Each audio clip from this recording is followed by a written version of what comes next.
We are joined by attorney Jeff O'Brien with our weekly 3 and Out. 3 sports stories, usually sports stories. And it's what's topical. And Jeff, I don't think that the President of the United States should be getting involved with executive orders involving college sports or any sports. Where are you on that? Well, I agree, except for the fact that the body of our government that should be doing something, which is Congress, doesn't take action. He had convened a meeting a few weeks ago of, various folks involved and had, a discussion about the issues in college sports, because everybody has been talking about this, what's going on with Division I college sports, particularly football, and to some extent basketball too, with this, with the NIL money, but combined with the transfer portal and players that are transferring multiple times, because they're for the promise of more NIL money. We saw that just recently here in Minnesota with Coy Parrish, who transferred to Oregon, right? And so he had convened this panel, and he had a whole bunch of different coaches and kind of NCAA officials, and I think even Condoleezza Rice was there. I mean, and so this executive order that came out was a direct result of those meetings. And what I've seen so far in terms of the reaction, at least the major conferences have come out positively for it, but they also say Congress needs to codify this because these executive orders could be wiped out by the next president. Well, right? Or by the courts. Yeah. Well, yeah. What is in this executive order? Is he limiting how many times they could transfer? Yes. So it's a maximum of 5 years of eligibility, and it is you can use the transfer portal once before you have to. Remember historically, if you transferred to another school, you'd have to sit out a year. So you'd have to sit out a year if you went more than once. You get one transfer, and that's it. Which I've always believed, and I've talked to others, about this issue. You and I have talked about this. I'm not opposed to the NIL funds.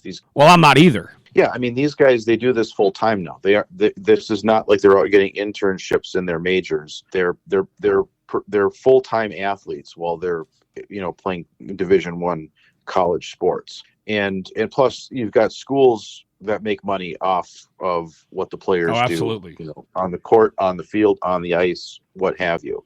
But I think what the area where it has been a problem was the changes with the transfer portal and making it easier for the situations. We heard about the kid that was from Iowa, signed with Alabama. Saban left. He uses the transfer portal back to Iowa, gets a bunch of NIL money, and before spring practices ever commence, he's in the transfer portal back to Alabama again with a mitt full of cash. And that's an extreme example. Well, but these, I put that on the colleges. They better have better contracts to protect them from that sort of thing. Well, we're seeing that now. We're seeing some litigation in that respect, with liquidated damages penalties and things like that.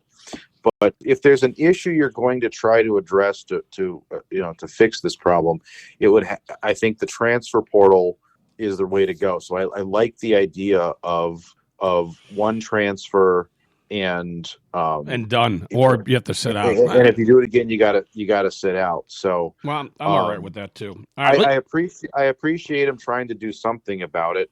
You're right. It's not my favorite thing to do, to be doing everything through executive orders, but that's just seems to be the way we are these days.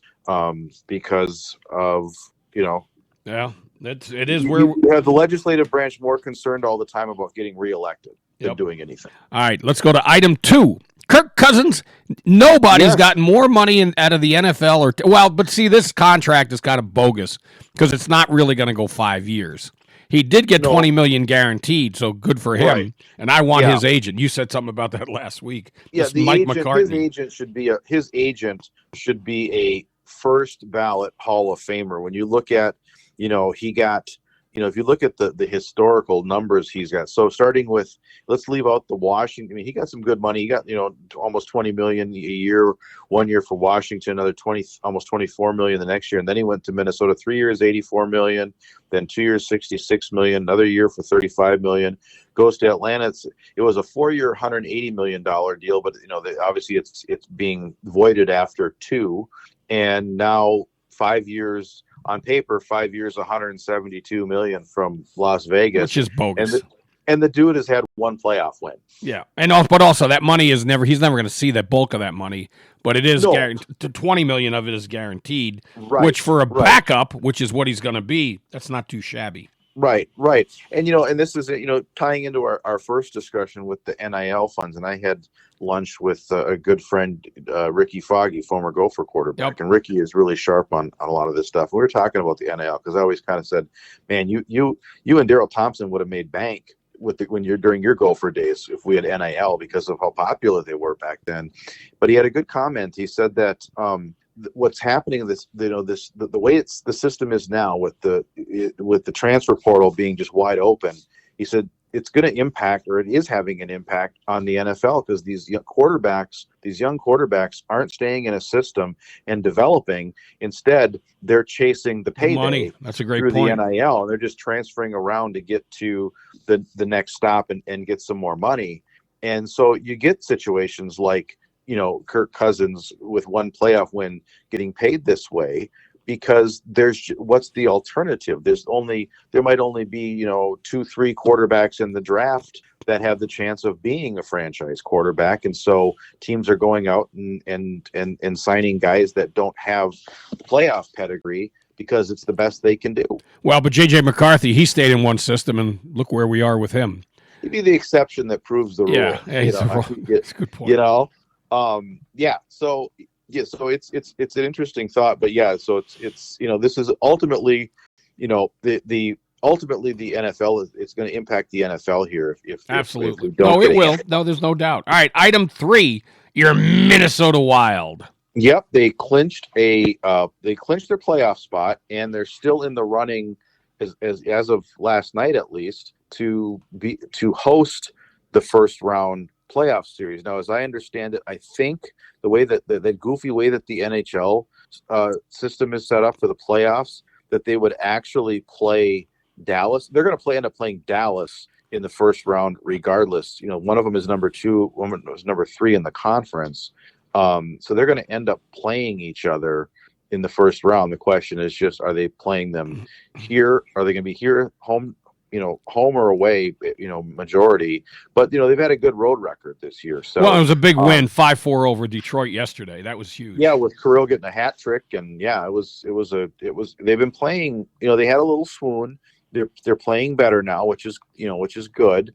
The thing that still concerns me, Bob, is that looking at the matchup, if they get that far to playing Colorado, I don't know that they have the level of talent to compete with Colorado in a multi-game series. They were looking for trying to get a center at the trade deadline, and the Rangers or the Islanders wanted a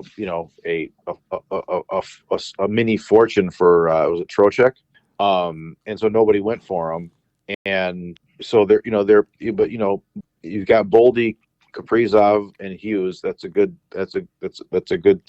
core group of young stars. Well, the other thing they can put it together. They've got going for them is now they're on a 3-game win streak, and Dallas lost its last game. And but neither one of them's catching Colorado.